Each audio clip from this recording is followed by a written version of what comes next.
Monsieur le sous-préfet est en tournée. Cocher devant, laquais derrière, la calèche de la sous-préfecture l'emporte majestueusement au concours général de la Combe aux fées. Pour cette journée mémorable, monsieur le sous-préfet a mis son bel habit brodé, son petit claque, sa culotte collante à bandes d'argent et son épée de gala à poignée de nacre. Sur ses genoux repose une grande serviette en chagrin gaufré qu'il regarde tristement. Monsieur le sous-préfet regarde tristement sa serviette en chagrin gaufré.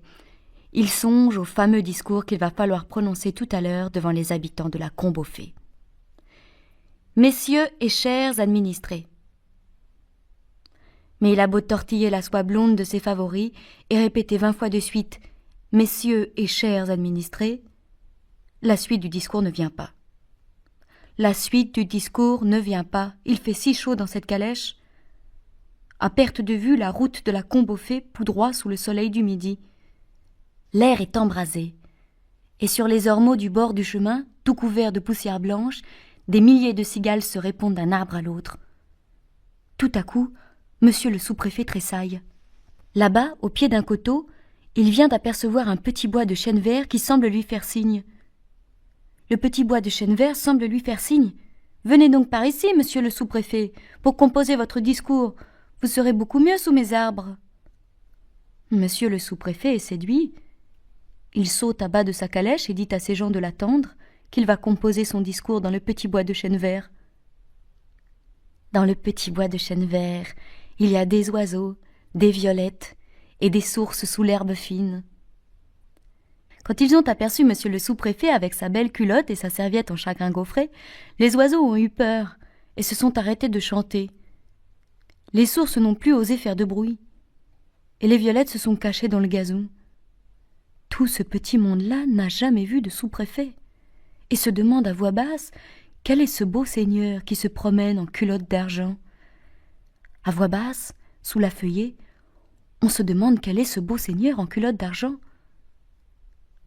Pendant ce temps-là, monsieur le sous-préfet, ravi du silence et de la fraîcheur du bois, relève les pans de son habit, pose son claque sur l'herbe et s'assied dans la mousse au pied d'un jeune chêne.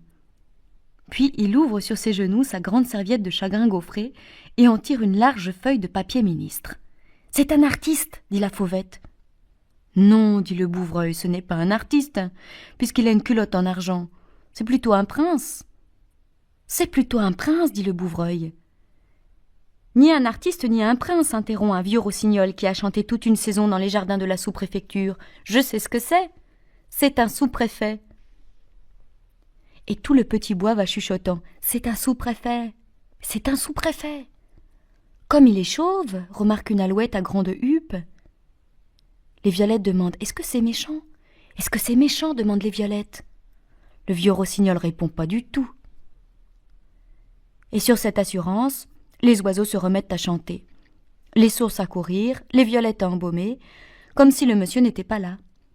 Impassible au milieu de tout ce joli tapage, monsieur le sous-préfet invoque dans son cœur la muse des comices agricoles et, le crayon levé, commence à déclamer de sa voix de cérémonie « Messieurs et chers administrés !»« Messieurs et chers administrés !» dit le sous-préfet de sa voix de cérémonie. Un éclat de rire l'interrompt.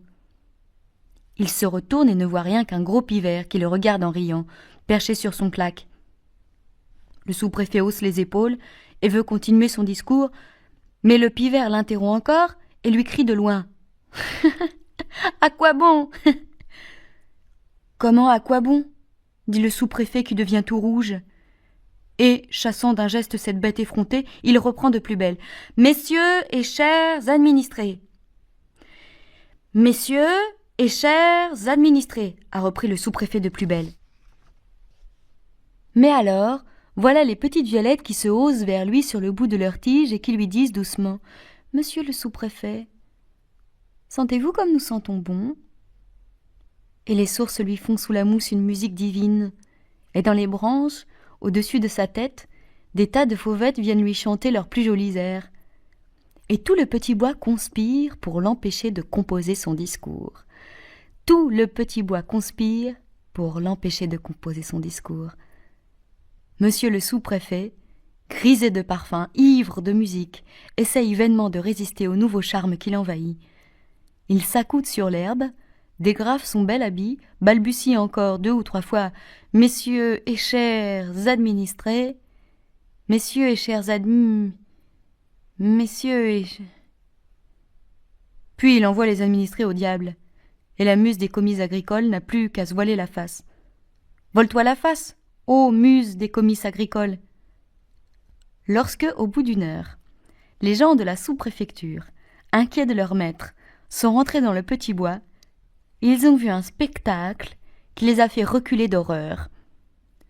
Monsieur le sous-préfet était couché sur le ventre, dans l'herbe, débraillé comme un bohème, il avait mis son habit bas, et, tout en mâchonnant des violettes, monsieur le sous-préfet faisait des vers.